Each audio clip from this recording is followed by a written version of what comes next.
Hey, what's up, Outkick fans? I'm Kurt Schilling. You know me as a three-time World Series champion. I'm joining Outkick to bring you a brand new baseball show where we talk about everything, but only baseball. And you should subscribe to the podcast on Outkick's YouTube and search for the podcast exclusively on Spotify. As if the McCrispy couldn't get any better, Bacon and Ranch just entered the chat. The Bacon Ranch McCrispy, available at participating McDonald's for a limited time. Ba-da-ba-ba-ba.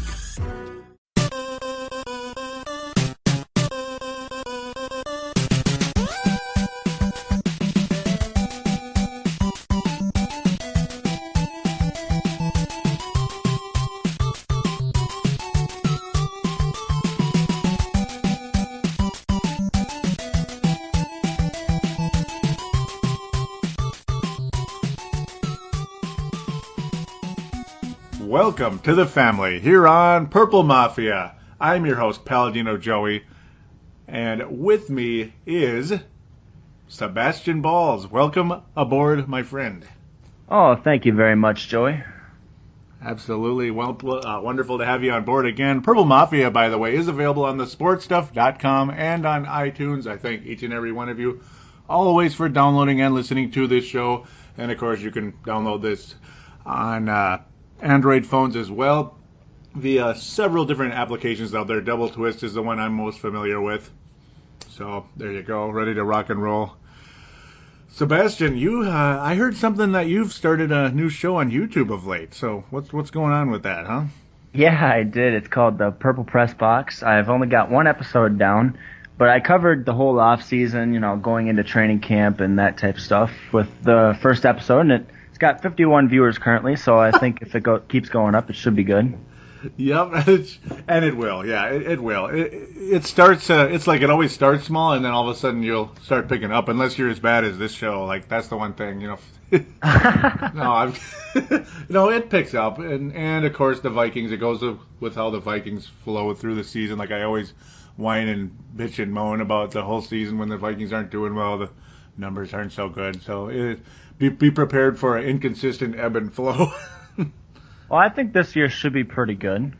It should be, yeah. And of course, it's just how it goes with the fan base and everything. Obviously, you have a quarterback now, so that's what's really exciting. Well, it's nice to have a running back back. That's another thing, too.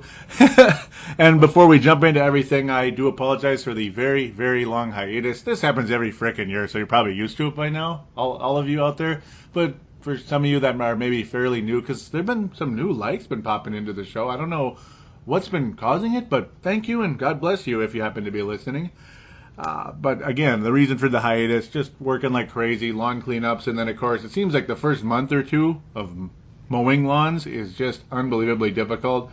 Oh, and by the way, I have like a regular full-time job besides that, so it gets kind of tough. So that's why it's been such a long wait once again, and I always want to get the show going, and then it's like, nah, I'm too tired. Hey, Joey, I can definitely explain that anomaly that's popping up with the likes. Uh-oh, what's that? It's what happens when you get a quarterback that's worth watching. It does make a huge difference, doesn't it? Or when the media is not insulting the living hell out of our team.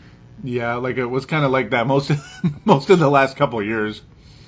Well, do you blame them? Somewhat. No, I don't. Only somewhat. Yeah, and of course, Mr. Easily Correctable was easily corrected last year, and during the off season, as we already know about. That was Christian Ponder. He was no help to this show, no help, except for his great game against the 49ers. That ended up being a wonderful show back in 2012, but that was 2012 though. So. Hey, that was Alex Smith's last game, or last full game with the 49ers. Isn't that something when you think about that? And then up they went and had all their near misses with the Super Bowl and all that, but It happens. Yep, it happens. Oh my. So, are you ready to hop on board into the NFL draft? Yes, we're late to the party, everyone. Yes, we're late, but we got to talk about it. All aboard. Are you on board? Oh yeah. Captain Sebastian is on board. I love it. So who's this cornerback from Michigan State that we kept talking about? I kind of forgot now. It's been so long. Yeah, I remember talking about him back in December. God, I mean, jeez, long hair. Yep. We're number 15. Now he's 26. I believe his name is Trey Waynes. That's correct. Gotta love that hair though. Pretty big. Pretty. Yeah, it's huge. It seems like that's been It seems like a lot of the very successful cornerbacks, including ones that I hate with a passion, I think you feel the same, have kind of jumped on board the long hair braided look. Hey, as long as his mouth doesn't get as big as his head. Yeah, like Mr. Richard Sherman, Mr. Big Mouth over there. If Trey Waynes can, boo, big time boo. If Mr. Trey Waynes can bring in some of that ability with him, though, oh my. Oh my God, that would be really nice. That would be really, really nice. Could you imagine this? Like you have Rhodes closed over there, and then you have Trey Waynes doing what he does. Oh my goodness. Oh, and then Captain Munnerlin or whoever we put in the slot. Hopefully not Josh Robinson. Yeah. Oh. Yeah, working at that too. That's yeah. Protect the Adams of the world from Green Bay. You know what I mean? Without a doubt, because and Josh Robinson, well, his job status could be up in the air. Yeah, definitely. I mean, it's one of the people I've definitely got on the outs. He's in what I would call I can't even remember what I called it anymore. The yellow zone, I think it was. I believe, yeah, when it's like kind of a maybe. Red is like they're probably not going to make it. I used to do that in the training camp special. I'd have every single player listed, and I would just kind of go. Do you remember those? Yeah, I think we should start to bring that back, Joey. I hope so. Yeah, hopefully. Got to go with what made this show famous. That was fun, and yeah, it's got to stop frickin' raining. It's yeah, that's why I've been avoiding this show so much, and I do apologize again. I'm sure people are like, this guy's not a very good. It's not a very good podcast because they never upload anything. It's a super fantastic podcast. Nobody thinks that. Gosh. I hope not. Stop being so modest. We know we love our Brett Jacobsons and the Mark Carlsons and the Dave Hickeys of the world. Oh yeah, that's a list of Hall of Famers right there. Gerald String. Yep. Oh my God, we can't even forget that Sebastian Bahls guy though. There is a Sebastian out there that was he jumped on board back in 2009, 2010ish. Yep. 2010. Yep. Now he's a co-host. Oh jeez. And he's starting his own show, I hear too. That son of a gun. He's trying to no. try to kill me. No, it's okay. Hey, at least I'm on YouTube and you're on iTunes. Yeah, like if anything, we'll help each other out, and that would be awesome, actually. So.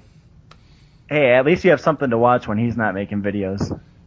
Yep. Yeah. Exactly. Or if I'm not making podcasts, yeah, there you go. There we go. So yeah, ultimately Trey Waynes, he is the guy we wanted by a mile. Me and Sebastian both. Not to be speaking for you, I apologize, but yeah, we were all over this guy from the beginning. I never changed my opinion, so I was just like, yeah, there you go, cool, it worked out.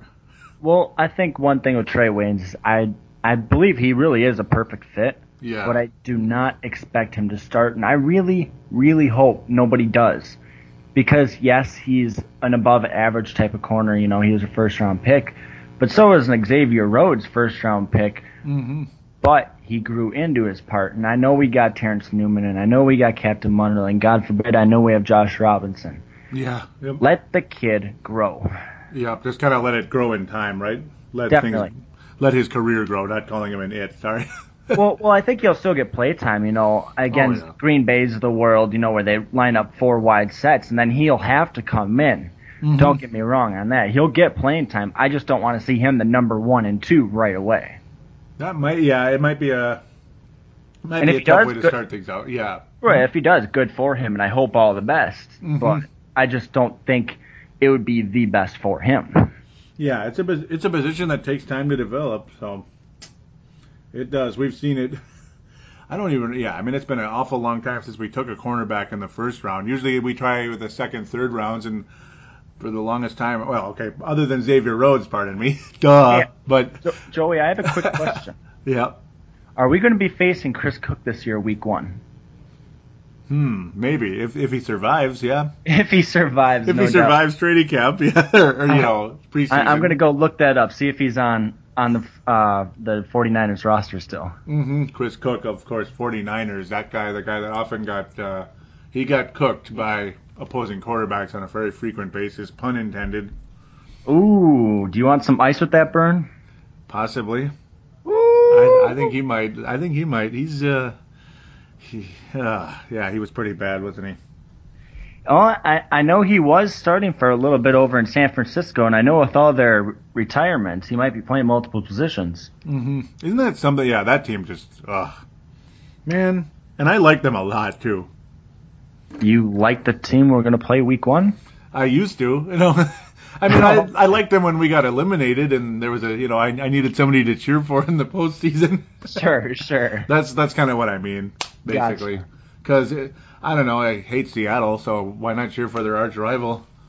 That's true. That is very true. That's why I like Arizona. Yeah, I like them too. Except for in 2005. Mm-hmm. Yeah. Oh, yeah. Or 3, you mean, right? Whatever. Yeah, sorry. Oh, that's a good one. I mean, I was still young at the time, but I remember that very vividly with Chris Hogan on the ground. Mm-hmm. Oh, my God. Hogan. And the whole, yeah, we don't want to remember that one. The famous "No" by Paul Allen. We probably heard that one ad nauseum, though. Oh, we digress. Exactly. Yep. So we second round pick overall. No, just kidding. Second round pick. Pardon me. 13th in the second round. 45th overall. Eric Kendricks. Eric Kendricks out of UCLA. That sounds familiar. A linebacker out of UCLA. Yeah, definitely. I love the pick by Eric Kendricks. And what's funny was I was listening to Mike Zimmer talk, and he said that Rick Spielman was the one who actually looked at Anthony Barr for so long. And then Eric Kendricks, they were just looking at him like, okay, well, he was a perfect fit in that system, that type of thing. So, I mean, hey, if this works out, that'll be super fantastic. I hope they're actually dorm roommates, whatever the heck you call it, up in Mankato. Yeah. That'd be pretty cool. That would be awesome. And there you go, some more chemistry. Hopefully it continues. Another linebacker out of UCLA. I guess you can't go wrong. Well, Joey, you got to remember they were roommates back in college. Mm-hmm. So yeah, the chemistry should be there. You got to think anyway. Well, Anthony Barr did call him right once he got drafted, and all Anthony Barr was doing was screaming over the phone. Awesome. You gotta like that. Gotta love that. Mm-hmm. And this obviously does, again, like we say, it reeks of Mike Zimmer in a big way. The defense is continuing to really take focus on this draft. I got to admit, though, I was getting a little bit scared after free agency when we did not pick up any middle linebackers, like not even one. Yeah, that was scary. So luckily we were able to hopefully get it in the draft here. A lot of people are expecting Kendricks to start right away. And Mike Zimmer, I think, is too. But I also think even if he doesn't start right away, Adi Cole should play at least a decent role, or they can kind of do that swap type of thing. Yeah, and I'd have no problem with that. And Adi Cole, and most of the time he was out there, he looked productive at the very least. Oh, without a doubt. Mm-hmm. So yeah, I mean, love both of these picks back to back, without a doubt. The defense is just taking more and more strides forward, and we haven't even we have a running back again. We have a quarterback that's continuing to develop.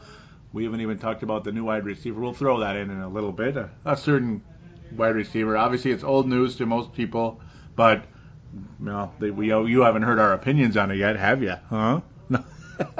Please say it's not Troy Williamson. Burn. Oh, probably not. Let's hope not. We hope it's not. So into the third round, did the Vikings take a defensive player? I think so. I believe so.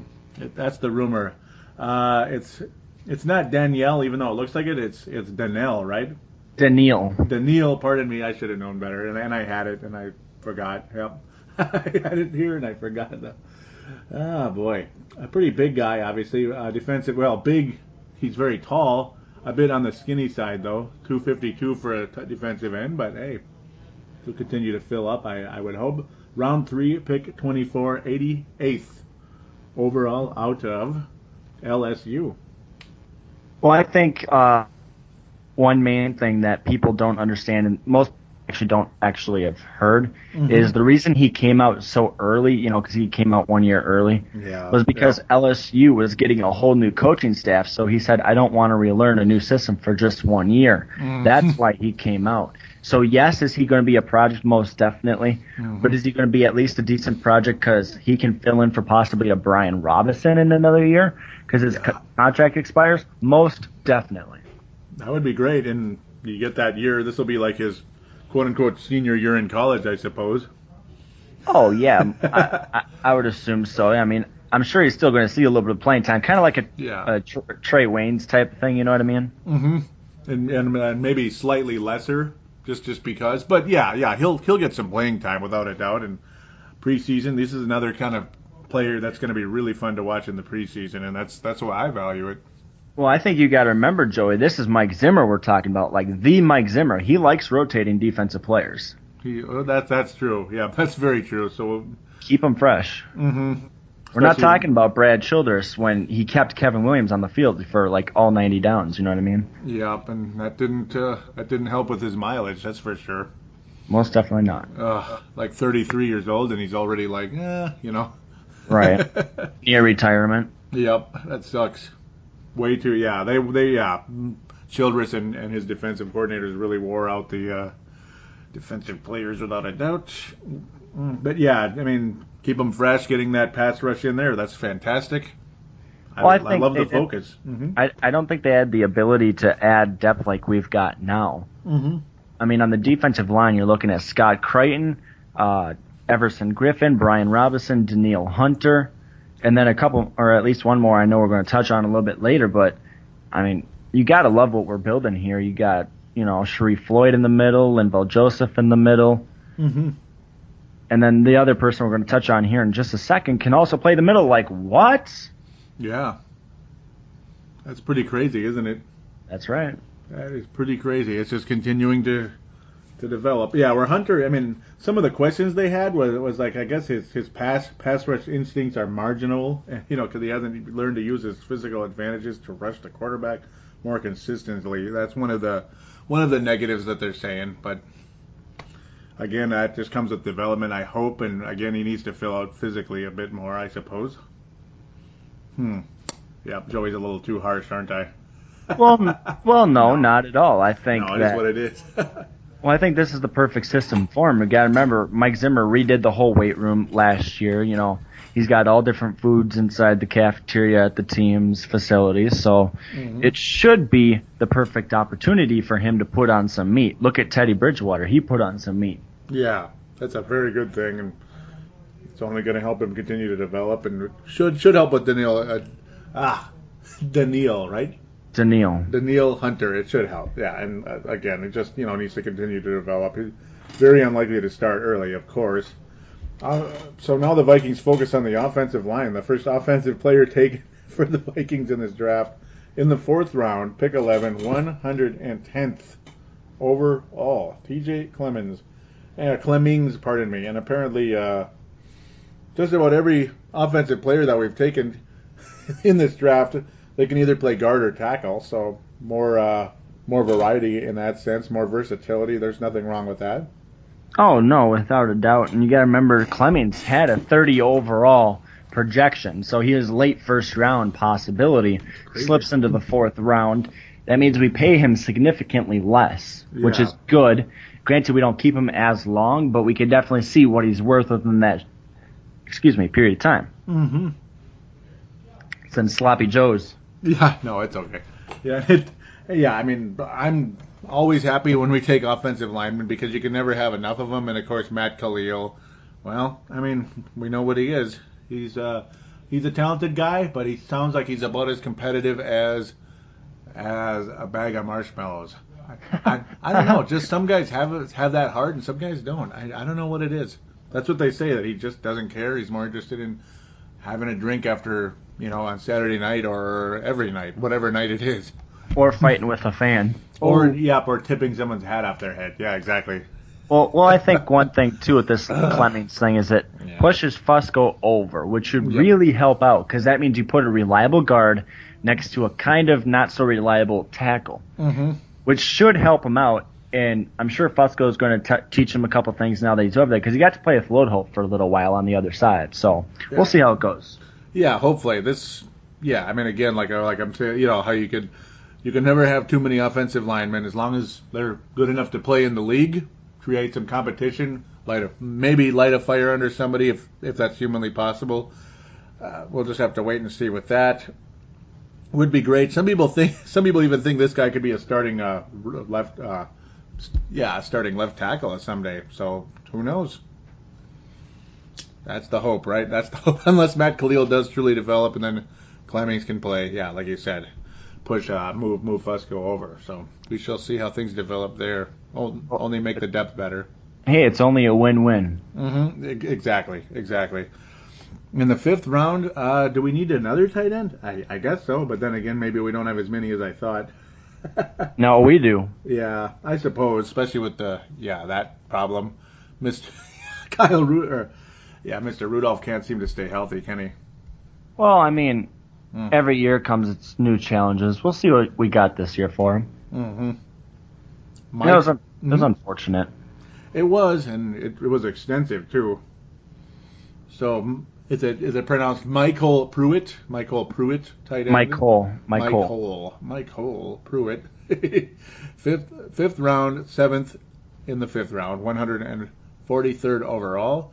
It's a position that's been of depth, but should fit into Norv's plan. He's been inconsistent. They say that he has a lack of effort and competitiveness, led to where he's wound up being drafted despite having a lot of talent. So basically, a lot of talent, but effort in question, unfortunately, and consistency in question. Well, I think then it screams a good 5th round pick then, because if he's got the talent, which would project him to be 2nd or 3rd, then he's drafted the 5th, then I'm okay with it, because, I mean, look at what we got now, and I'm not hating by any means. I love Chase Ford. I love him. In Madden, I would switch him to a wide receiver after this happened, the updated rosters and whatever. But, on the other hand, we can always use new weapons, and if he ends up being a versatile weapon that Norv Turner can mold and create and to turn into something great, then who are we to hate? That was good. That was a nice how it kind of kept rhyming in there. But no, I do agree. This is a coaching staff that won't settle for that kind of nonsense, and I got to think they will definitely get Pruitt to play to the level that he's capable of. And if they do, that's a hell of a pick in the 5th round. I might sound overly optimistic, but at the same time, why not be optimistic? This is a coaching staff that's proven, and last season was definitely a sign of that, I would have to say. It was a good step in the right direction. Yeah, good step in the right direction, exactly. Not a leap, but it was a step, yes, without a doubt. So 6th round. It's a leap. It's a leap when you don't have Adrian. Yeah, that was quite a leap, wasn't it? When you think about that, you'd have thought the Vikings had finished 4-12 again when that happened, but no. That's what everyone was screaming for. And it really looked like that after Castle threw 4 picks against New England. Oh my God, that was a hell of a game, wasn't it? It was the beginning of a championship run.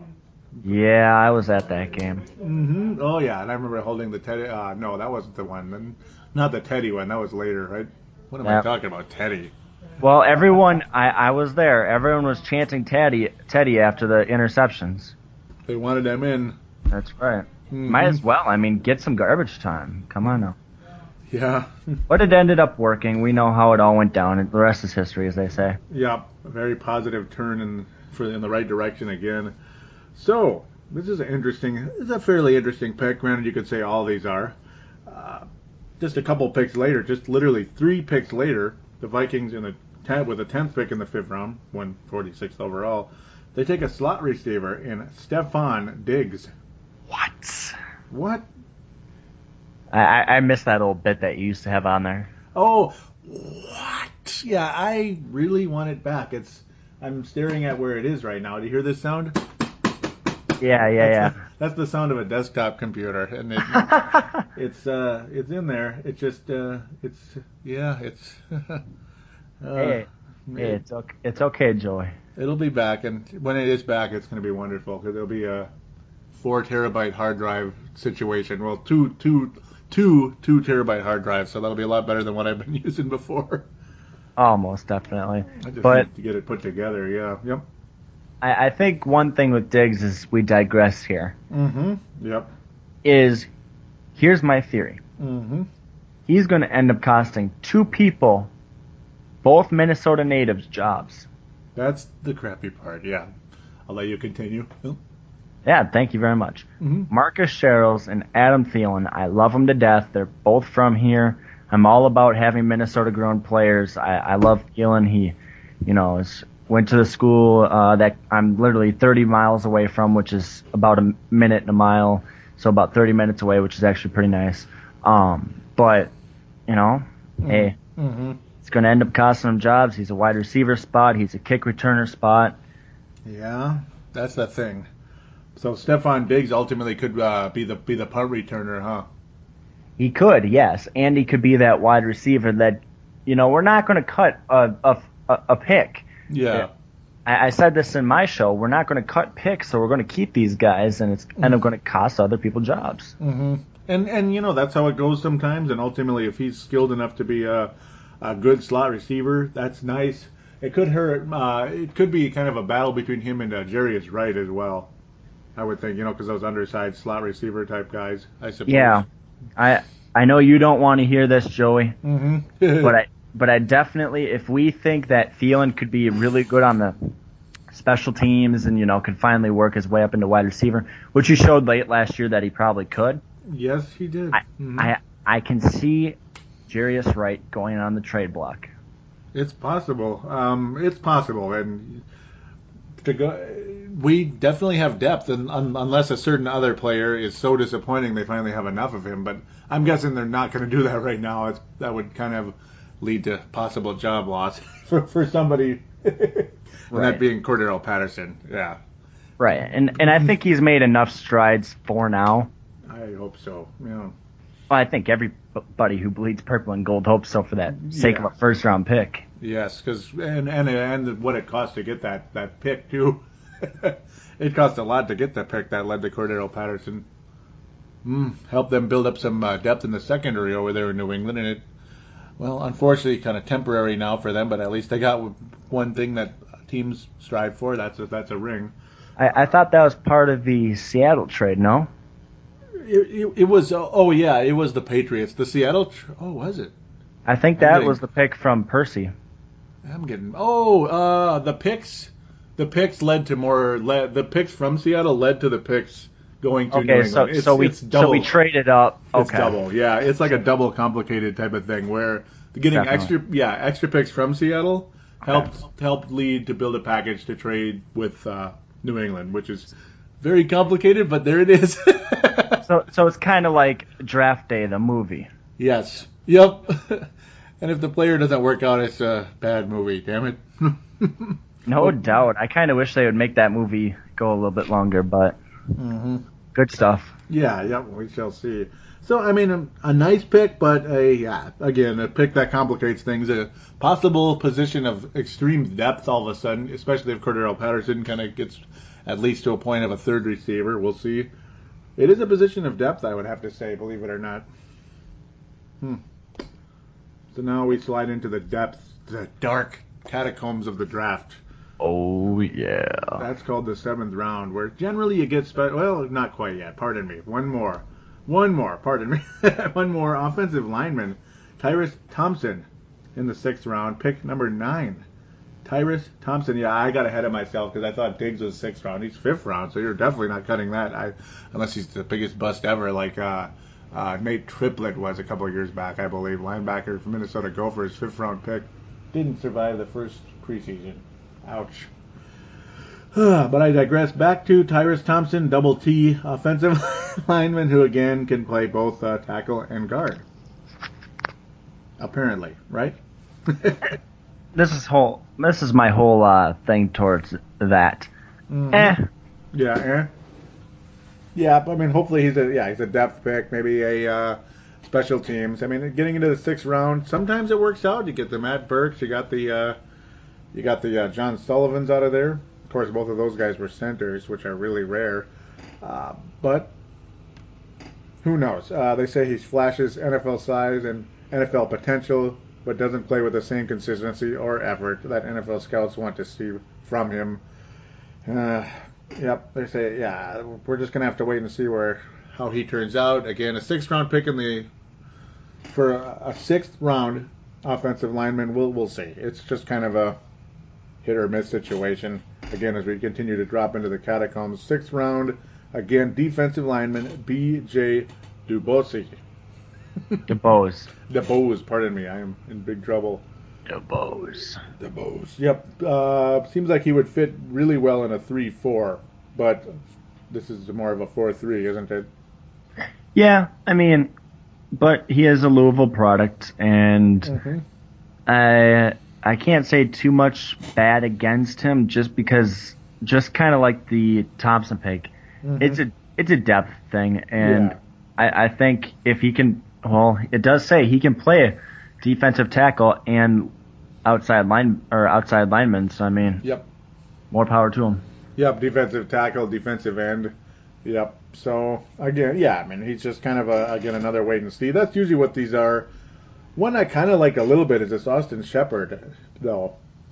Really? Seems like he might be a nice sleeper, a bit, maybe. I mean, I know it's kind of random out there because it's the catacombs of the 7th round, but Audie Cole came in the 7th round.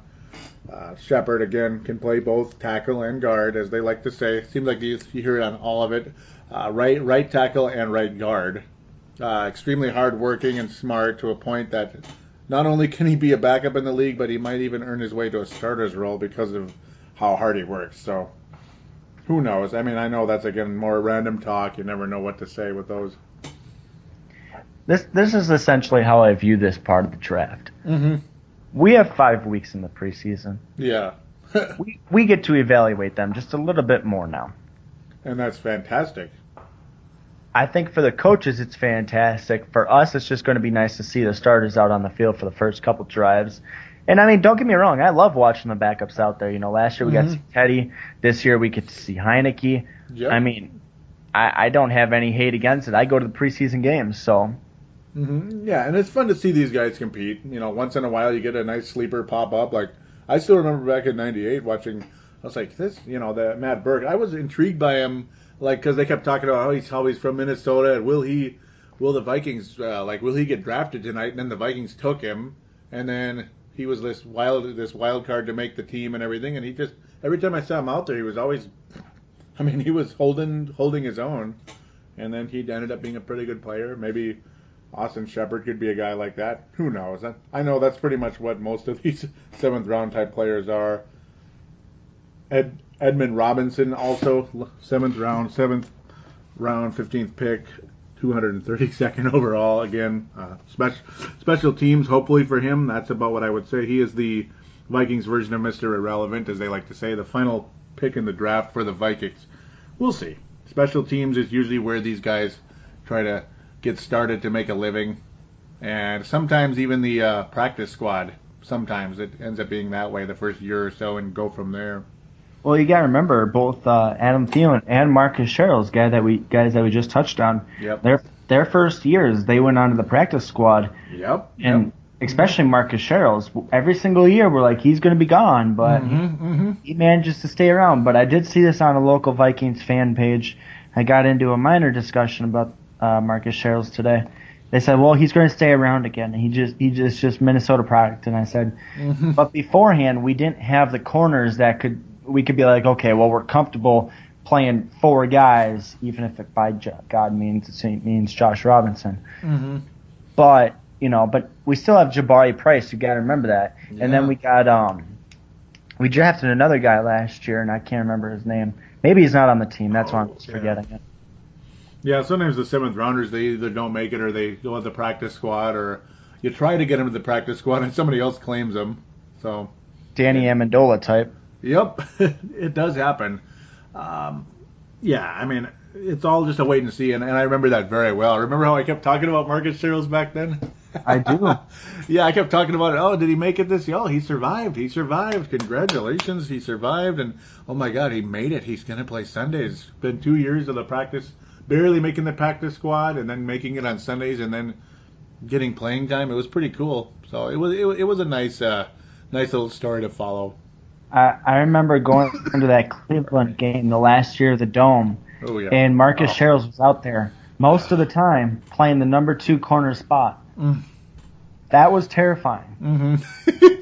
Yeah, his coverage wasn't so good, was it? That was the one thing. That's what kept him out of making it to Sundays the first couple of years, was his coverage, and then his special teams. Well, it definitely earned him a living for at least for a while there. Whatever gets you some money. Yeah, because you got to think a guy like, making that $400,000 or whatever. If you're even fairly smart with your money, you're ready to roll. Oh, it's much more than that now, Joey. Mm-hmm. Or better than be at 800, right? Yeah, I think right now it's 750. I think. Mm-hmm. Someone look that up and tell me. Y'all are very smart. Y'all can use computers. Yeah, damn it. You're welcome to post on the Purple Mafia page. Yep. And You know where to find me on YouTube. Yep. There you go. The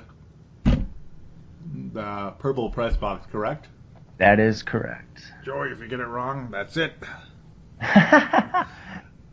So there's the draft. Definitely a focus on defense early. In fact, huge focus. It just spells Zimmer, and then of course you get the wide receiver and Diggs, and some offensive linemen, wild cards, dark horses, whatever you want to say, defensive ends. Meat and potatoes. Dare I call this draft? Very meat and potatoes. It wasn't a lot of games.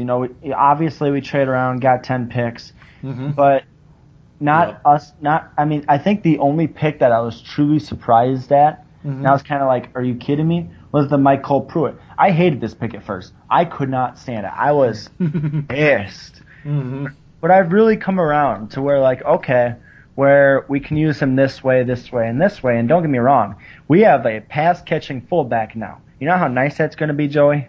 It's going to be awesome. That's right, but... That does help, yeah. Most definitely. I mean, we're going to get a lot of different looks out of Norv Turner the second year, hopefully. Mm-hmm. It's going to be awesome. And from what I hear, it's going to... Yeah, the creativity, the experience, all that. Norv Turner is definitely not the kind of guy who... he's not the kind of guy you would say isn't creative with offense and very, very balanced with his offense.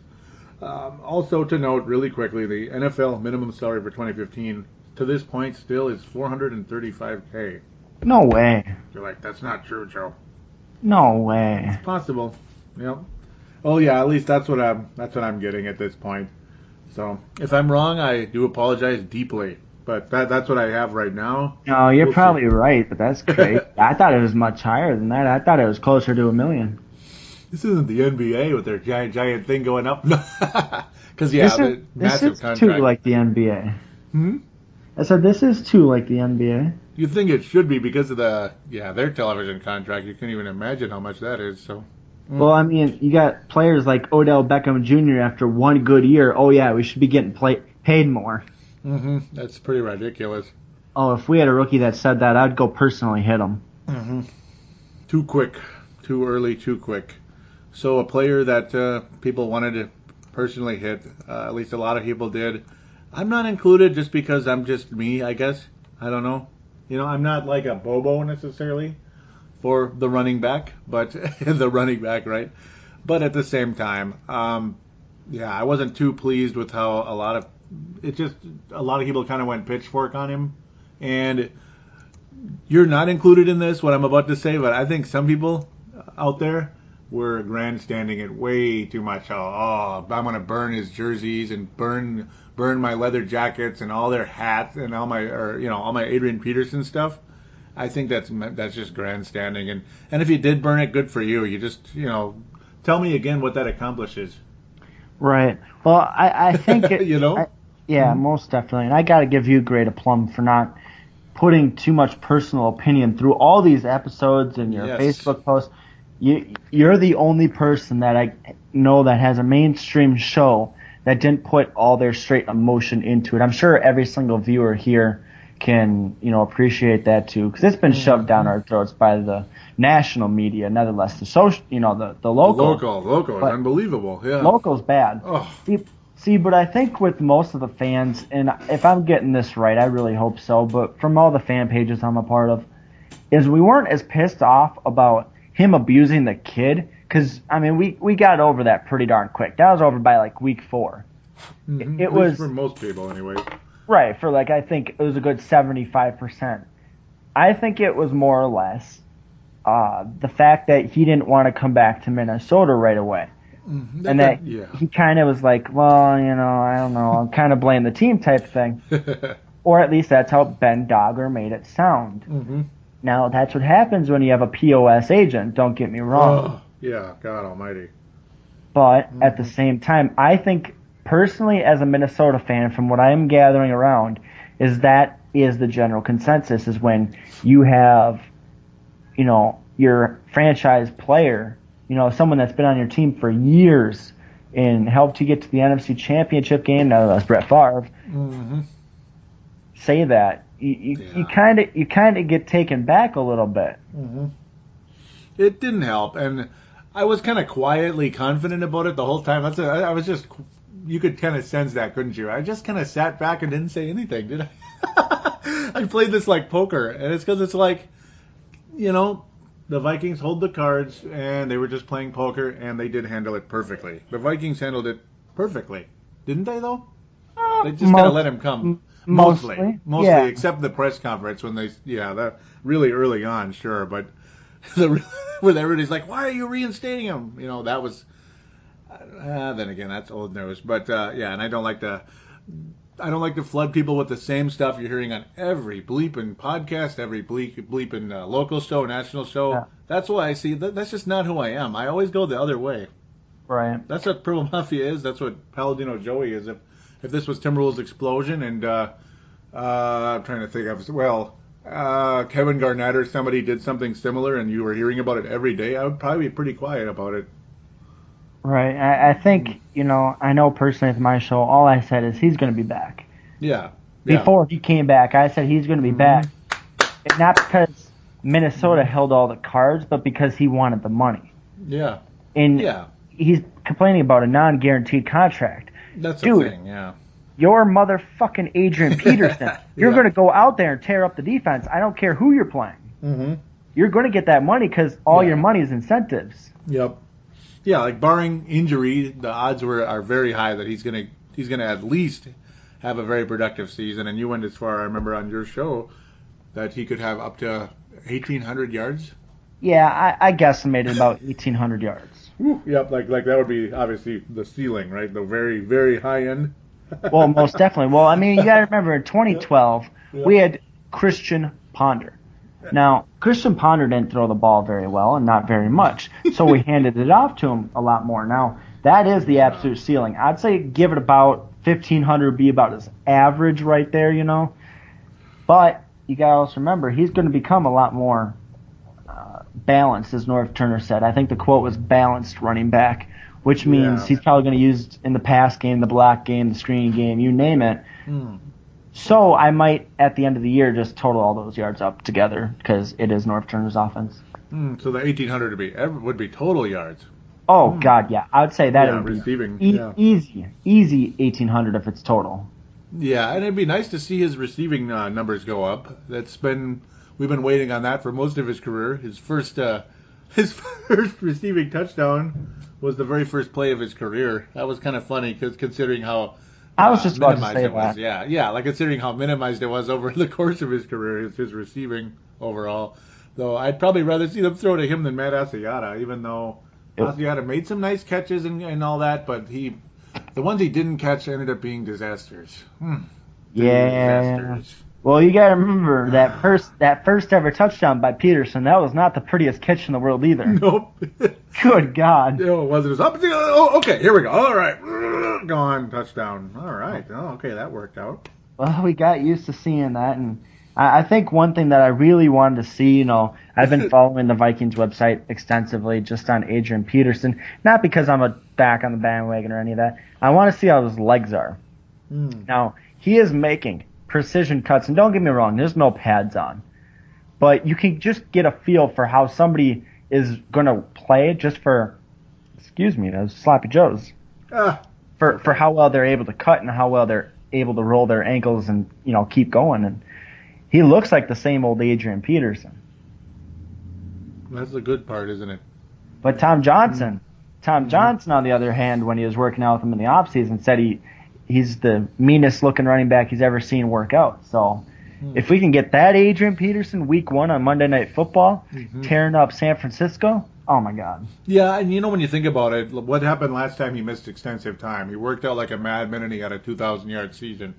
Not saying he's going to do that quite again, but that 1,800, I wouldn't be surprised to see him get anywhere from 12 to 1,500 yards this year, rushing, not including receiving. Yeah, okay.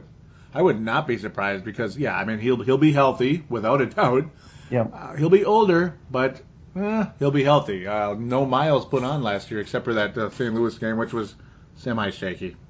It was 82 yards. Still, it's still over 1,000 if you average that out every game. You still get about 1,100 or more, so not bad.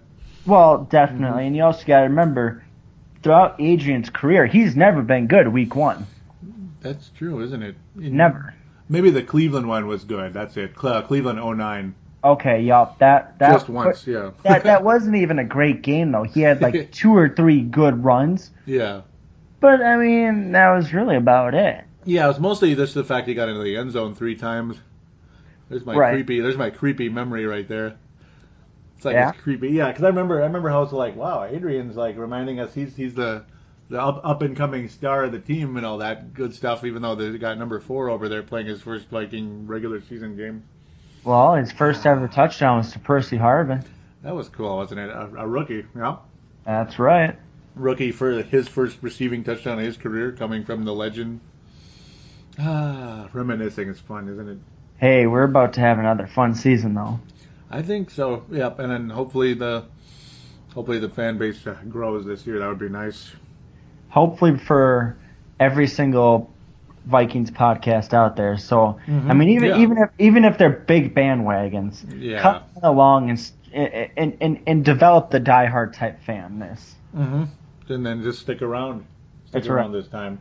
That's right. We got Teddy Bridgewater. Mm-hmm. That's one other thing I'll say really super duper quick. I was saying this in the background. I don't know if I said this with you, maybe? Or no, it was at work, I think. I was going to. But yeah, I'll say this real quick, and then we wrap up this segment, hop into fan interaction, and call it a night, I suppose. I'll say one thing right after. Yeah. Okay. Should I jump in then? Yeah, just go with what you're saying. Okay, so in a way, it's kind of, this is the dorkiest comparison ever. Somebody's going to laugh, somebody's going to say, okay, and other people will be like, oh, yeah, definitely. So it'll be all over the place, basically. In a way, it's similar to 2009 in a strange, goofy way, because you have a young, up-and-coming, extremely important player who is becoming like the franchise player. That's Teddy Bridgewater. In 2009, you had a young, up-and-coming player who was the franchise player named Adrian Peterson. And you had a legendary player come in at a position that was of huge need, named Brett Favre in 2009. And now in 2015, you have a legendary player. Not quite as legendary as Favre yet, because the numbers didn't quite get it high enough because of missed time. And his name is Adrian Peterson at a running back position where you had all respect to them, that they were backups at this point of their careers. He's replacing them as a superstar running back again, so at an older age. Goofy comparison? I mean, Peterson was a rookie in 07. Mm-hmm. He set the single game rushing record in 07. He tore up the Bears in Soldier Field in 07. Yeah. So not quite, right? Not quite. Yeah, I mean, I understand how Bridgewater isn't a superstar like Peterson was. I do understand that part. But it's the up-and-coming side of it that I would say is comparing. Right, but we can also do it this way. Teddy had 4 come from behind wins last year, so that helps. Mm-hmm. He had 13 touchdowns or 13 touchdowns, which is nice. 70 pass completion percentage in his last 4 or 5 games. He had the 3rd best rookie completion percentage with 63 of all time behind RG3 and Big Ben. Damn. So yeah, most definitely. So I mean, you can really go both ways when it comes to that, but you got to look back on the 09 Vikings. It was a win now situation. You had so many old players to where With this year, yes. I mean, it's going to suck because if we don't win the Super Bowl, we always want to win the Super Bowl. Yes. But I think there's still going to be a lot of optimistic fans if we progress. Let's say we get into the wild card or divisional round and then we get knocked out. Granted, that will be despairingly depressing for the short period of time, but it will show growth. And then we go into our new stadium, and if we keep growing, oh my fucking goodness, I can't even believe it. Yeah. You know how cool that would be to host a playoff game? The first that thing is open. And I think the odds of that are very high, actually. If things continue the way they are, the odds are very high. Very high. That's always the Yeah, and it was a bad comparison. I guess it's just the older star player coming back and joining a young up-and-comer. I guess that's the only part of the comparison. But, yeah, because very, very good point. Because that was a win now, a win or win, and it's win now or lose, and either way, in the next year or two, it's going to get blown up. In this case, it's not going to get blown up in the next 2 years, barring something really stupid, but we won't go there. I pray to God. Well, let's knock on wood, some wood quick. Here we go. Yeah, knock on there wood. There we go. Yeah, barring something really stupid going on, there I go again. There's no way this gets blown up anytime soon. It's a huge plan that's in place, and that's really good to know. I'm getting tired of the one and dones. It's been the story of the Vikings forever and ever and ever and ever, and it's finally over. I got the perfect saying for this. Mm-hmm. The franchise and the future are finally together. Finally. Yep. Isn't that cool? There we go. Rather than just the franchise and that's it. That's right. Well, right before we go to this break, I'm going to leave everybody with this little tidbit. 55 days from the time we're recording till live Minnesota Vikings football.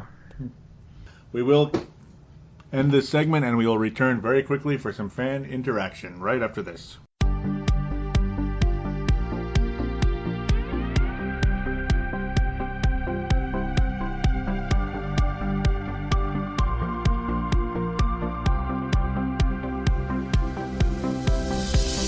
Do you shop on Amazon? Did you know that you can support this podcast just by doing your normal shopping on Amazon? It's really easy to do. Just go to thesportstuff.com and click on one of the many Amazon pictures. Do your normal shopping, and Amazon sees that we referred you, and they give us a percentage. We'd like to thank you in advance for supporting thesportstuff.com, and please use our Amazon link. Now enjoy the rest of the show. We are going round like Saturn's ring.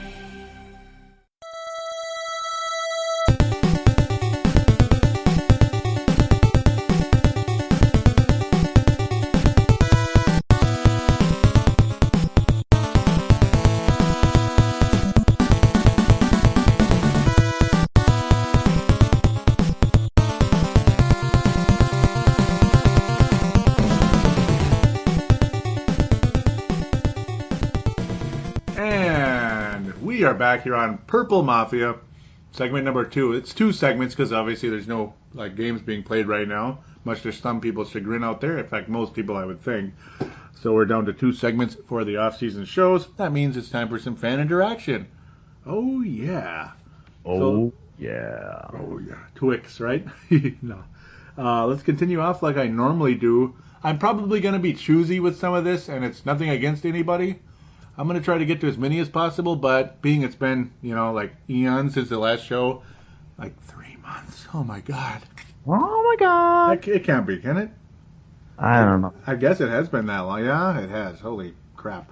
But since it's been that long, I probably can't get to everything because I'm not sure everybody wants to hear an hour of fan interaction, even though it's fun, especially when you get your shout-outs. But anyhow, for the sake of time, let's get to it right now. Let's see what people had to say about episode 193. Oh, there's a lot on here, but okay. Mark's saying, great show, but that name, CP, better not end and to be a big-headed, vanity-chasing, self-centered, you-know-it-all like Dion. Yep, and he said how he enjoyed the show very much. Mark from Iowa, thank you very much, Mark. He said it was very fun to listen to. Matthew Kyle saying he loved it. Don't agree with your guest host opinions of Jeff Locke being the biggest disappointment, though. Far worse concerns than our punting unit. Mm-hmm. What? That's crap. I'm sorry. I'm sorry. Explain his 20-yard punts then. Oh, it's funny. Oh. Privately message me. Yep. Oh, are you friends with Matthew Kyle on there? Oh, I'll add him right now. Oh, good. Okay, yeah. Hopefully you add up. Yeah, that'd be nice. Gerald String, saying, caught the show this week on the road. You two are a natural duo. Lots of great takes, and really like what Sebastian brings to the show. I will try to catch his YouTube shows. Woo! Oh, yeah. Isn't that cool? Yep. And I think at the time he was talking about the motivational, and now he has Viking shows too on there. Oh, my God. Yep. He says, I tend to agree with Sebastian on Locke. So different opinion there. Never thought much about that, but consistent field position performance can have huge effects on outcome of games. And when you look at how many games we should have won or we're within 3 points, special teams can be a big difference maker. Yeah, that's very true. He was saying how his MVP goes to Anthony Barr. I thought the defense kind of went according to how well he played, and the D dropped off significantly without him. He is only going to get better, and defense wins championships. Nice thoughts there. That is my guy. That is the Sebastian-approved gold star of the show. Yeah. He's in the favorites right now. Yeah, and I like that. Yep. Yeah, he's probably going to be in the postseason awards too, if you know what I mean. Yep. Mark Carlson saying Gerald String is right. I had the same experience, same thought, natural duo. I am not kidding. Gerald coming back saying, dang, I watched one of Sebastian's YouTube clips thinking I was going to watch a Vikings show. He's a great motivational speaker. Very cool. Tell him to recheck it out. And now there is Viking show as well. Yes. Yep. Now the trade-off of, here we go. Oh my God, there's so much thing. Whew. Yeah, I'm going to again try to make it a little quicker as I can. But yeah, I'll get Dave Hickey and Josh Mayer-Henry on there and Malcolm. The trade-off of Mike Wallace for Greg Jennings. And yes, Mike Wallace was not signed yet. Right? He was signed right after episode 193. So I do apologize for that. Mike Wallace's addition to the show, or to the team, does, I think it's a nice addition without a doubt, bringing speed and ability and all that, inconsistency, blah, blah, blah. So I'm happy with the addition, though. I think he can be an upgrade from Greg Jennings. Hopefully his personality isn't a problem, though. Can I quickly say something? Yeah. Yep. This is to all the haters out there that just want to be just haters for haters. Uh-oh. Mike Wallace is 9 of his 10 touchdowns last year. We're inside the red zone. So please don't call him just a one-trick pony. Is he better at one trick than many others? But yes, that's how you need to be in life. So he can play everywhere on the field. Just shh. Mm-hmm. I've been hearing that ever since we got him. I sorry, I just had to get that out there. Mm-hmm. And good thoughts. I agree. I agree on that one. So we'll see what happens. Josh Mayer-Henry saying, I like it. I myself like it. Wallace is a few years younger and has that down the field speed that the team is lacking right now. Mm-hmm. That is true. Yeah, very much so. I definitely agree. He says we have a good deal. Dave Hickey saying Wallace does have better speed than Jennings, but that's it. Uh-oh. Says Jennings was a true professional. Yep, so basically he really liked him. He caught almost everything thrown at him. Had a down year. Everybody did because the O-line couldn't protect our quarterback for shit. So nobody had time to get open, and we had a rookie quarterback. Mm-hmm. Yeah. No, I understand. I think I can agree with that to the most part. I think he the only thing he really does have on Jennings is speed, but let's look at it. Mm-hmm. That's what you kind of need to get open in this league. I mean, unless if you're a Larry Fitzgerald, you need speed. Mm-hmm. I mean, you don't see too many, wide receivers that are doing really well without any speed. Yeah, and as long as he can catch too, and he can too. Oh, yeah, he can catch without a doubt. Yeah, I mean he should be an upgrade. I think, even though Jennings' personality really good, and Jennings is a good player, a very good player, and it's funny how ultimately Greg Jennings did wind up in Miami of all places. Right. It's kind of funny. It's ironic, and good luck to him. I have no ill will towards Greg Jennings. No ill will, even though it started out poorly, but then again, Ponder was no help in that category. Malcolm says he agrees with Dave. This is Malcolm McSween out of California. He says, and Dave Hickey's out of Iowa. He says, also Jennings had Ponder, Castle, and then a rookie Teddy as a quarterback. I think it would have been wise to keep a vet like him to have a second year with Teddy. Not too happy about it, but we'll see what happens. Skol. Mm-hmm.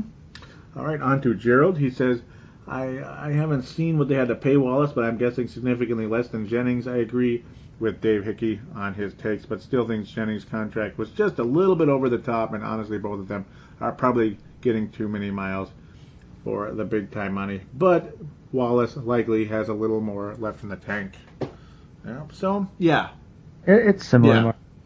Yeah, I mean, the money is pretty close, and I do think Jennings was slightly overpaid, yes. Yeah, but Slightly. you got to remember, it's not all about production. It's about leadership and teamwork. And I think once you look at that, we definitely got our money's worth because he's able to contribute to Teddy Bridgewater. Mm-hmm. So, I mean, in about 10 years, when they're doing a documentary on Teddy's great career so far, he can look back to his rookie year and say, oh, thanks to Greg Jennings, yada, yada, yada. Yeah, he'll be somebody that'll be mentioned in Teddy's biography years later, Hopefully. I gotta think so. I gotta think. Yeah, I liked what Jennings did bring, and he was helpful. But hopefully Wallace is more high end and more brings a little more star power to the Minnesota Vikings offense that we haven't had for a while. Yep, and we were teased by Michael Johnson 2 years in a row. He chose the Bengals over the Vikings. Oh well, I suppose he didn't really have a good time in Tampa Bay, did he? Mm-hmm. What did Carl? Where is it? Oh yeah, Carl. Let's see. Matthew Kyle says bummer, and Carl says once he left, I knew he wasn't coming back. They never do. And, Dave Hickey says I'll keep this one short. I would rather have picked him in free agency and then trade for Wallace. Yeah. That's a back and forth. And after that, can you repeat that one for me? I didn't catch that. Can you repeat that one for me? I didn't catch that. Oh, Dave Hickey said, I'll keep this one short. I would rather have picked him in free agency than trade for Wallace. Yeah. Okay. Mm-hmm. And then ultimately, there was a kind of a conversation started after that, so we'll continue. Teddy Bridgewater was at Adrian Peterson's Arabian Prince birthday party. Well, that was you kind can't, of a funny one. Mm-hmm. You can't hate. If I was invited, I would have gone too. Yeah, and it was kind of a fun thing. Yeah, and of course, ultimately, that's a good thing he went now. I mean, it didn't hurt, right? No, God, no. I think it only helped. It didn't hurt. It helped, yeah. He's like, screw that. So, and I think that was kind of cool. Adrian Aladdin, right? He looked just like Aladdin. I enjoyed the camel more. That was cool, wasn't it? That was pretty sweet. Adrian was Aladdin there. He's rubbing the lamp there. That's okay, right. sorry. Yep. He has 3 wishes. He wants 2,000 yards for his first wish. His second wish, a Super Bowl ring, and his third wish, a second Super Bowl ring. No, I'd say the first wish is a consistent quarterback. Mm-hmm. Oh man. So I think we'll continue from now on because it's kind of not really football related, even though it's nice. There was a very windy day at the end of March 29th where some of the stuff came down. The scaffolding came down at the Viking Stadium site.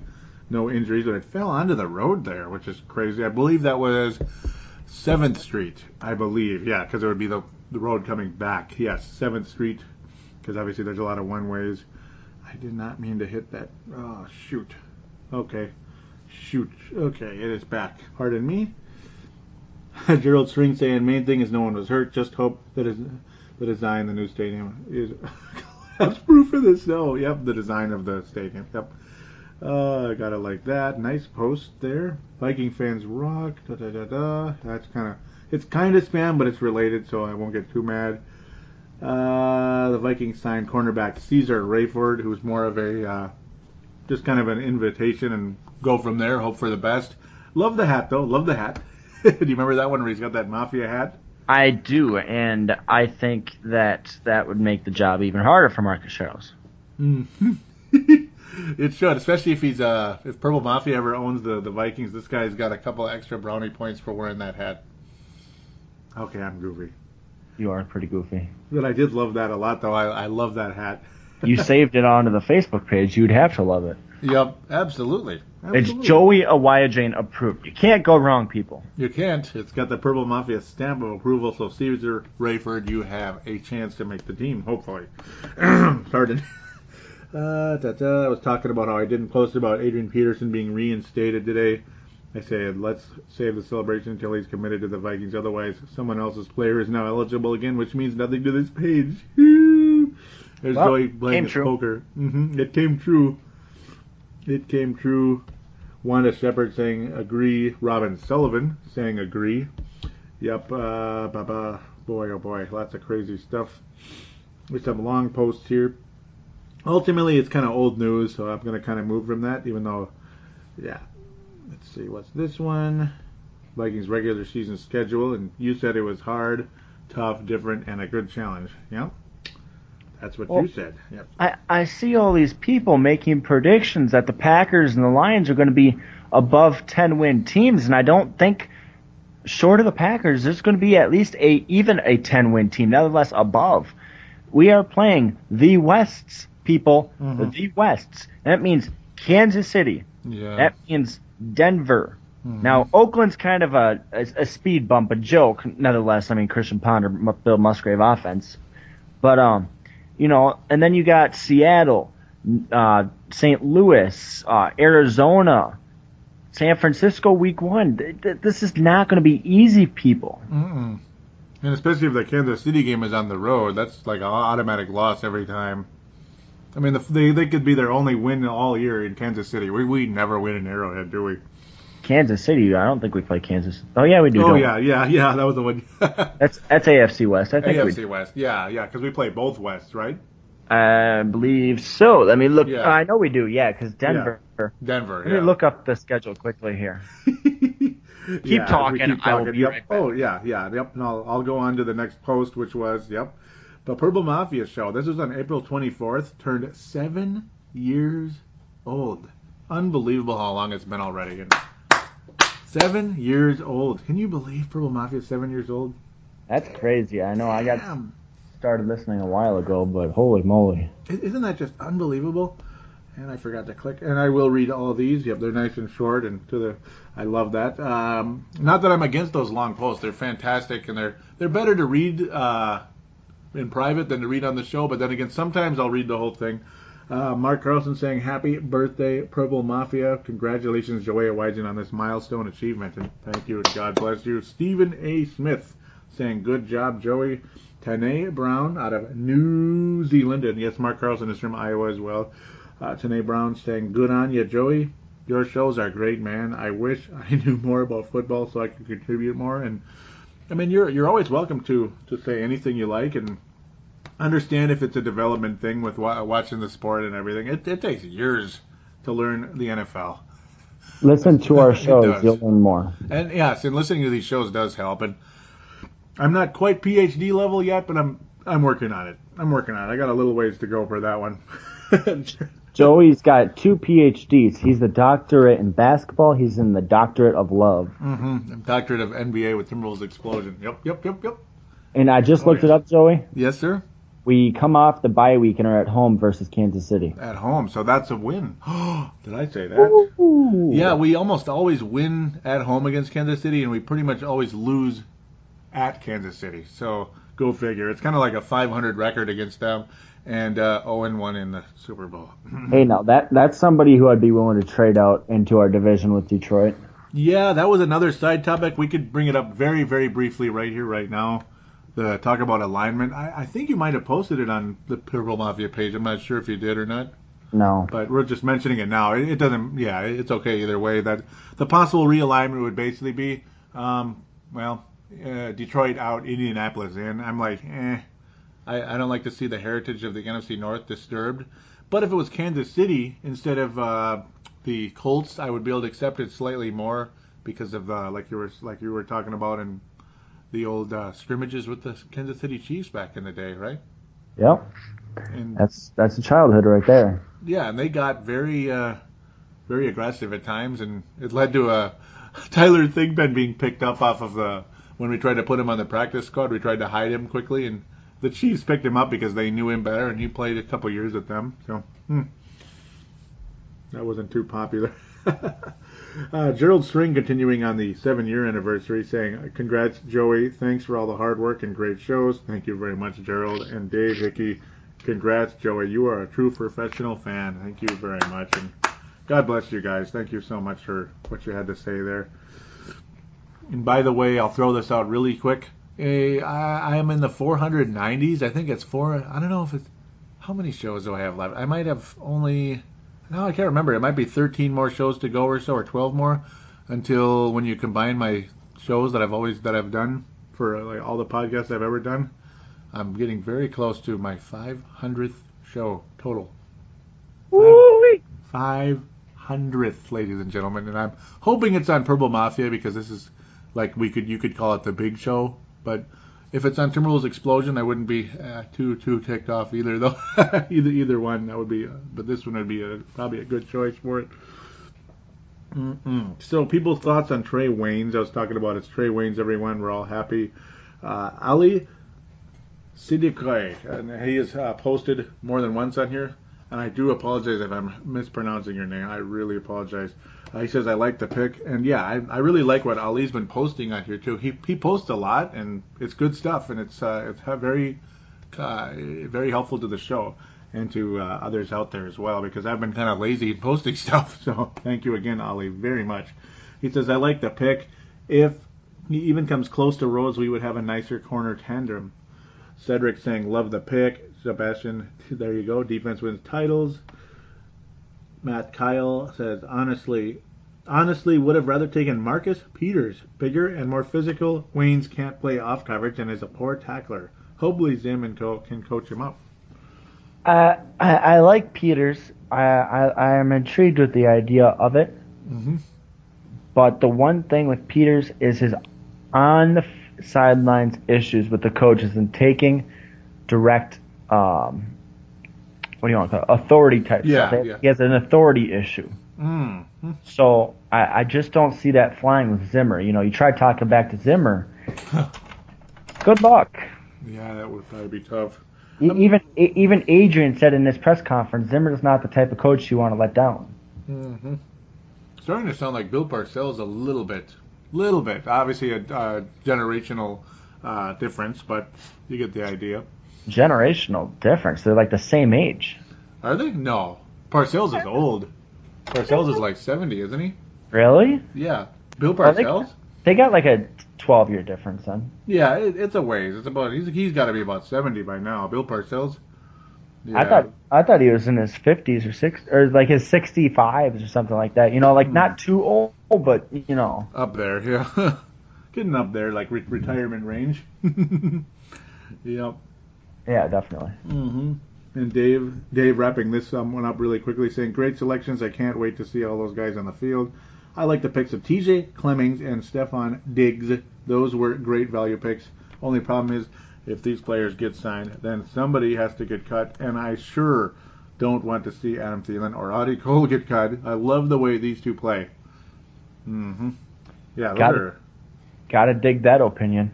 Those are the classic gritty white players right there, right? That's like a goofy, that's like a classic goofy cliche they've been bringing up on the local sports shows lately. But yeah, no, those are gritty players. I would hate to see them go too. We'll see how that develops. Moving along, if humanly possible. I'm going to skip some of this. I just figured, Trey Waynes, hello, on a show. And, yep, everybody signed. That's good. Obviously, that's got to be about record time. I got to think that everybody got signed as quick as they did. Not bad. And, of course, we live in an age where it's a rookie scale, and you can't just sign for $50 million or something. That's another good thing. I'm going to leave that alone. Still don't care about... Nope, not going to jump on that anymore. I just push it away. Stadium talk, very briefly. I took a couple pictures of the stadium about, a couple of weeks ago. It's fun to watch, and yes, the backbone, the big, gigantic, what was it? I can't remember how many thousand tons. That the backbone, the gigantic, you could call it the backbone that holds the roof up, Yeah. has met. It met in the center after like a year almost, but it met in the center, and that's really cool. It hadn't quite yet at the time when I was there. Jerry Hicks saying, nice, can't wait to see a game there. And yeah, that day will come. Jerry Hicks, I believe, is from St. Louis, too, from my knowledge. Whew. Duh. Yeah, but it's cool. Yeah, he's a transplant from Minnesota to St. Louis. So there you go. Go Cardinals. No, I'm kidding. No, I mean, it's been cool watching that big, gigantic, I forget what they call that thing now. That's kind of stupid of me, but it's so big, it looks like a crane. It's just so freaking big. And then when I was walking by it, this was back on like May 30th, I believe, Saturday, May 30th, if that's the correct date. Yeah. I was walking by because there were pieces of it on the ground still that were eventually going to go up later. I mean, I can't believe how big those things are.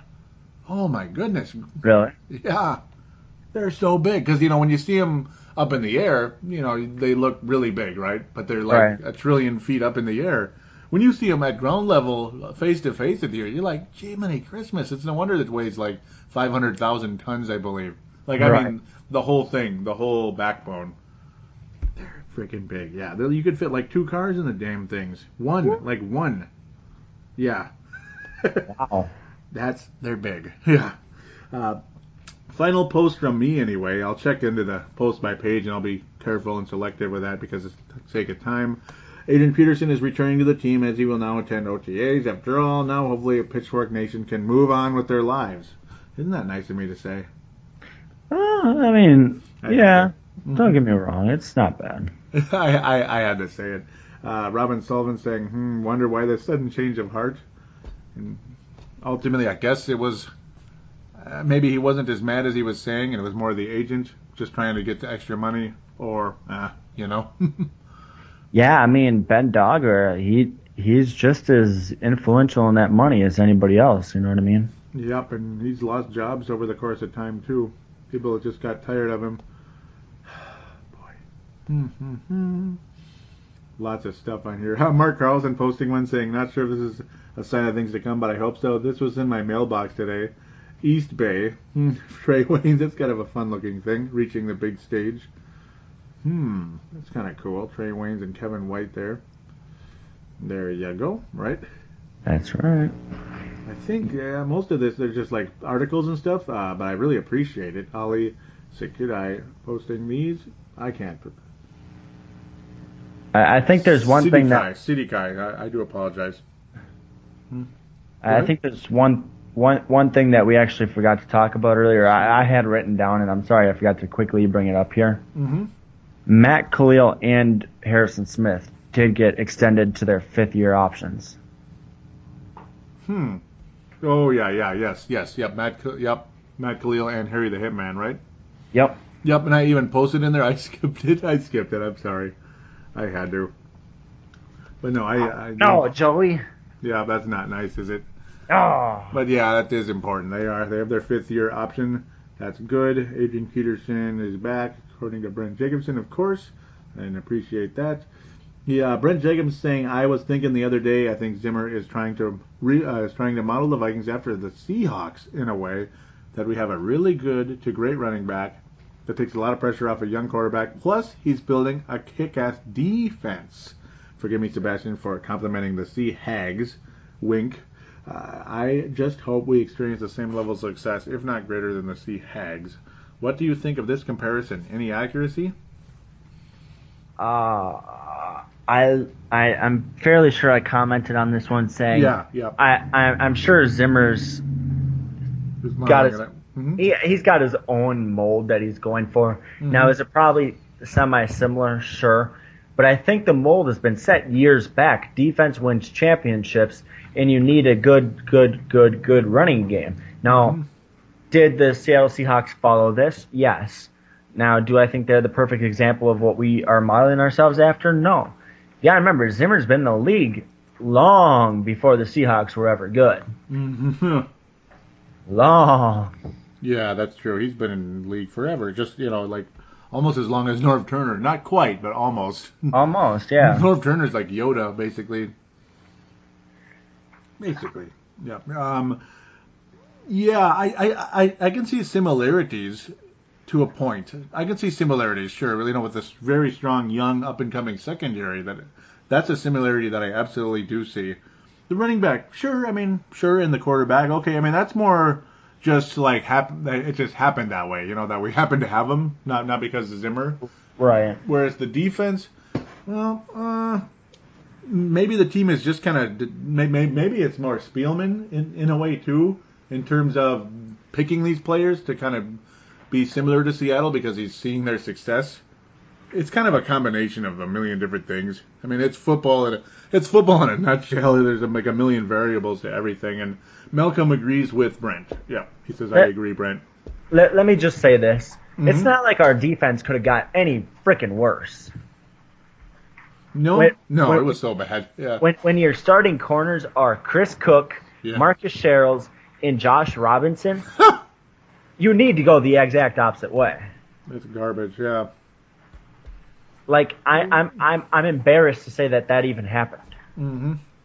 Yeah, it was one of the worst defenses of all time, and of course that was supposed to be Mr.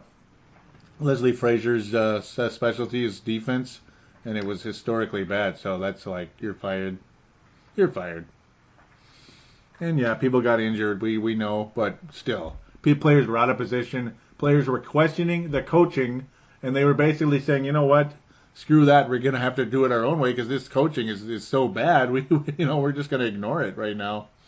There were times some of the coaching would have been even worse if the players didn't intervene. How bad is that? Frazier sucks. Okay, I'm sorry. And his defensive coordinator was even worse. Was it Alan Williams? Oh, you're like, stop it, Joe. No, I couldn't even tell you who the I'm a true diehard purple and gold, but I couldn't tell you who our defensive coordinator was. Yeah, he was for only 2 years. He looked good in 2012 and but it was all just smoke and mirrors because 2013 was bad luck. Pun. Okay, ultimately, Ali was posting the article of will Marcus Sherrills make the Week 1 roster. Yeah, from Minnesota Vikings NFL News, and you say no? No. It's, if Stephon Diggs is what he is, and of course the growing cornerback depth combined with that, it's not gonna. He might not make it. No. Barring injury, no. Mm-hmm. And it's sad. I was thinking, but it all depends on a better punt returner on the roster. If there's a better punt returner on the roster, and if Stephon Diggs is that guy, that's probably it, huh? Again, barring injury, like you said. Yeah. Or if he just unbelievably plays his ass off, but Like Benny Sapp did that one year, where he survived and made the nickelback. Yeah, still not a whole lot of depth there. This is the best cornerback class group I've ever seen the Vikings start to assemble. To be honest, yeah, I don't think we've ever really had two good cornerbacks. There was a little while. Was it? Yeah, Brian Williams when he was paired with Antoine Winfield. I'd say that was the best cornerback combination we've had in a long time. Right, but even then, we didn't have the depth to have a decent number 3. Yeah. Here, we can even push it to number 4. Mm-hmm. And I know now, Josh Robinson would be a very good number 4. Now, This is the perfect slot for him. Number 4, perfect. He is absolutely perfect for that position. That makes good sense, I think. I think he could be a rotational. Well, even then, he wouldn't even be 4th. He'd be 5th, wouldn't he? When you think about that, unfortunately. Let's see. Yep. Terrence Newman, Trey Waynes, veteran, Xavier Rhodes. Mm-hmm. Who the hell am I? Josh Robinson. Who else am I forgetting? Was there Price? Jabari Price, yeah. Mm-hmm. I liked what I saw. Yeah, Josh Robinson's really just getting pushed around now. Yeah, he's gonna really have to earn it. I can see him really stepping up his game. He did step up last year to a point. He got significantly better. Yeah. And I think he's going to continue to grow. I could see him surviving this, definitely, Josh Robinson. I can see him getting cut just to the sheer depth factor, but I can see someone picking him up right after. Yeah, and for his sake, you hope it's a coach that's anywhere near Zimmer level, because with the wrong coach, Josh Robinson sucks. And with the right coach, he's not bad. He's at least adequate, yeah. You know, be awesome is if he goes to San Francisco and pairs up with Chris Cook. Oh my goodness! And then it's bombs away. No. Just throw the ball, Teddy. Just throw the ball. Just throw it. That's it. Just throw it. Play action. Let's have some play action going here. Play action. Oh, did the coach say run? No, play action. Sorry. Coach said play action, guys. Okay, let's go. Oh, I'm so bad. Yeah, and I'll never forget though. The worst memory ever was when the Vikings were having a promising season. It was 2012. Yep. Minnesota Vikings were playing the Washington Redskins. Okay, the Washington Redskins in the nation's capital. And Christian Ponder threw a pick six to a guy that was incapable of getting an interception. Oh. Do you remember that? Oh my God. Yeah, you know the name, don't you? I get sick when I see that crap, and that was Medea Williams. For those of you like quite scratching your heads right now, Medea Williams, man. We could not. You could throw the ball right to him. Yeah. Now, if you've ever seen the movie Grown Ups in the very beginning, where the black kid misses the ball and it bounces off his head, now that is exactly what would happen. Pretty much. I mean, he could not catch an interception. There's no way. But of course he gets a pick six on us. Yep, and that was one of the games that really derailed the Vikings for the time being. When they had playoff hopes that year, and ultimately we survived it, but it certainly made it more difficult losing that game. And oh well, look at me rehashing stuff, but it's a Viking show, isn't it? Yeah, that's just the Vikings history right there. Tommy Kramer, baby. Let's talk about Tommy Kramer. You got Teddy Brown. You got Teddy Brown, who is a player in the NHL. His son is in the NHL, right? That's, I don't know. Yeah, you're like, who? No. I believe, yeah, he's on the Tampa Bay Lightning, if I remember correct. I could be totally wrong here. Screw it.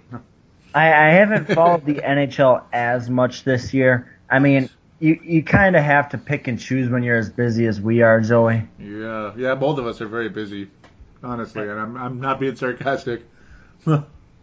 I mean, now, if I have my preferable choice to, follow, it'll be Minnesota. Now, I actually wanted to say this quickly. I just want to get this random thought out, and I know we love random thoughts. Yeah. Minnesota needs an Arena Football League team because I am sick of this offseason. Don't get me wrong, there's still a lot to talk about, but we need a Arena Football team. Yeah, and honestly, we could do a show every 2 weeks. It's just that the schedule sucks. My schedule sucks. We probably could, but then again, some of the off season is not really interesting enough for me though to do a show on. It's interesting to talk about, but go ahead. It's not just that. My favorite rock band of all time, Motley Crue, owns Vince Neil owns the Las Vegas team, Los Angeles or Las Vegas, one of the damn two losses. And I was watching Arena Football the other day. That looks like some serious effing fun, and it looks cheap to go to.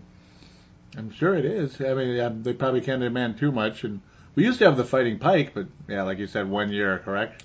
That's right, 1 year inside the Target Center. And that was in the 90s, wasn't it? That's a long time ago. 91, I want to say. The year everything happened in Minnesota. I think it was newer than that, right? Maybe it was 94, 95? Maybe 95. It sounds about right, because I think it was the year I was born. Yeah. Oh, look at me saying my age.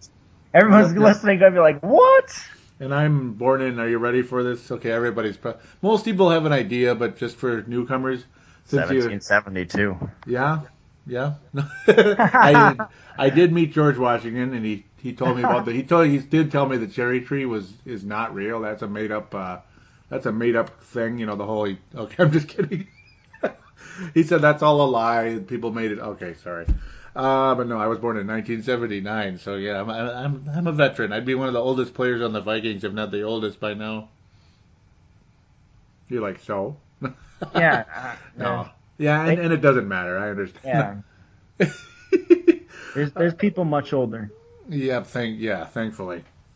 So a guy by the name of Sebastian Bahls was kind enough to give me a little reminder here as we look to wrap this show up. Unless you have any final thoughts first. Check out the Purple Press Box if we haven't discussed that enough already. Mm-hmm. on YouTube, yes. That's right. Yes.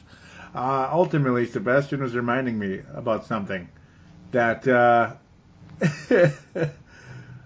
there's 55 games until Viking. 55 days. 55 days. I'm going ape crap. till live Vikings football. But ultimately, it's more consecutive games AP has missed. You gotta like that. You gotta like that, isn't it?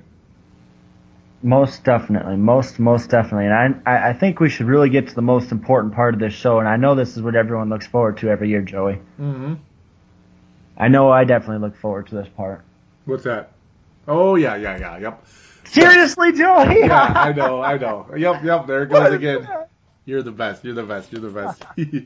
Oh, I'm getting sad watching something right now. But, yeah, it's time to announce the Gold Star of the Year, the Silver Star, and the Bronze Star of the Year, and I screwed up and didn't have it on the last show, and I'm supposed to have it on State of the Vikings, and I did it the same thing last year. So, I suck. Bronze Star of the Year, it's going to go to Brent Jacobson, always posting some wonderful stuff, always up to date, always posting things, always got something to say. Really appreciate his loyalty. He's, I've known him since 2009. Really appreciate everything. So really want to thank him for all the posting and all that. And he gets a Bronze Star. He got a Silver last year. This year the Silver Star. Okay. The Silver Star this year. It's so hard, man. The Silver Star this year is going to go to Mark Carlson. During the time, Mark Carlson out of Iowa. Brent Jacobson is out of the Lakeville area in Minnesota here, of course. Mark Carlson out of Iowa will be getting the Silver Star this year. CARLSON. Mm-hmm, Carlson. Go Mark. Mm-hmm. As long as they don't cheer for the Winnipeg Jets, but no, his wife does. But ultimately, he was so, obviously so supportive, got so many nice things to say, and that's not saying how many others out there I could give stars to right now, and that's why it just aches in my heart when I don't give people stars. It aches. Honest to God, because I love all of you so much, and I'm not meaning to leave anybody out. I'm just recognizing people right now at this time for the year. When Tallgrass was a sponsor of Purple Mafia and the other podcasts, Mark Carlson went out of his way to not only get the beers but also post them on there and show how much he was enjoying them, and that says a lot. And and there's another guy I'm about to mention that did the same as well. Really thank you again for that, Mark Carlson. And Tallgrass, I would love to have as a sponsor again. There was no animosity. Just people got laid off, and I lost the connections that I had before, so that sucks. I'll throw this out there really quick. There is now a 16-bit. They don't need me to advertise because I'm not getting anything, but there's now 16-bit also, which is a double IPA, or excuse me, a double pale ale. So I should post a picture of that just for fun. Thanks again, Mark. The Gold Star of the Year is going to go to someone who I believe he started. Well, I think he listened in the past and past years, and then first started posting on the Facebook page this year. But I first met him this year, and he's a truck driver. Yes, he knows who he is. Right when I said that. And so he listens. So listening to this show must be about as valuable as podcasts are to me when I'm out mowing lawns a lot. That's my second job, is out mowing lawns. Listening to podcasts, it's gold to be able to listen to a podcast when you're doing something like mowing lawns. And can you imagine being in a truck and listening to Purple Mafia? Oh, man. As long as you like the show anyway. But so many good takes by Gerald String. Gold Star, by the way. Yep. So many great takes throughout the entire season. And again, the combination of great takes and also going out of his way to get the Buffalo Sweats, the 8-bits, the ethoses from Tallgrass to support this show and to support a sponsor that I really do enjoy. And there's still Tallgrass in the refrigerator, and it's not from back then. It's stuff that I've bought since.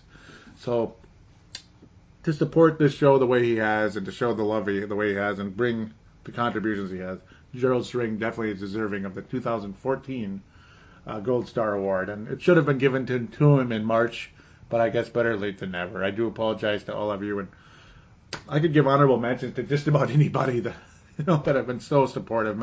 Malcolm, just love you, and I could definitely see him getting a star next season. And of course, anybody can get stars each week. during the course of the season and each show, I should say. And Sebastian has had many gold stars. Just now he's a co-host, so. Be kind of biased. Yep. So, I'm going to give the platinum star to Sebastian. Oh, there we go. Yeah. Oh, man. But, no, I mean, God bless you guys so much. I mean, Ollie, all the wonderful posts, he's been keeping up with things, just like he's similar to Brent that way lately. He's been fantastic.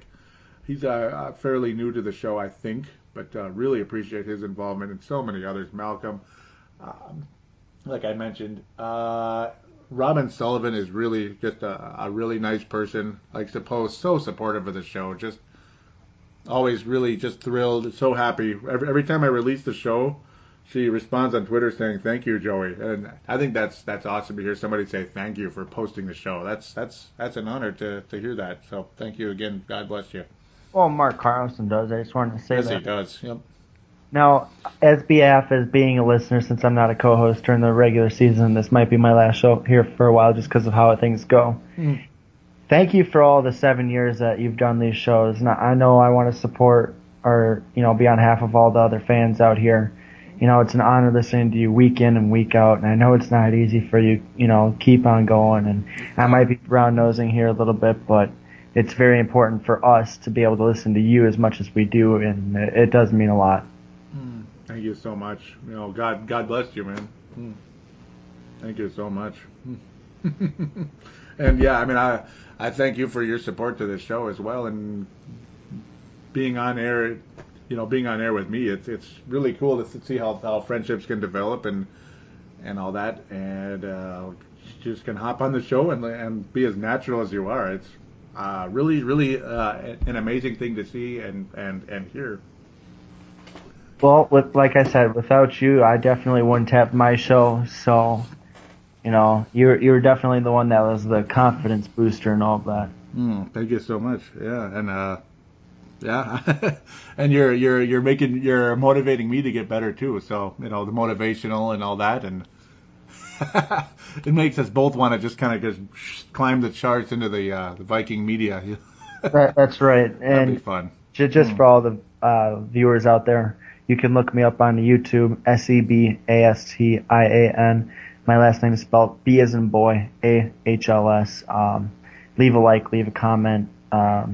Share to all your friends and family. Thank you. Please do. There is a phone line for Purple Mafia, by the way, so I better mention, and a Twitter account.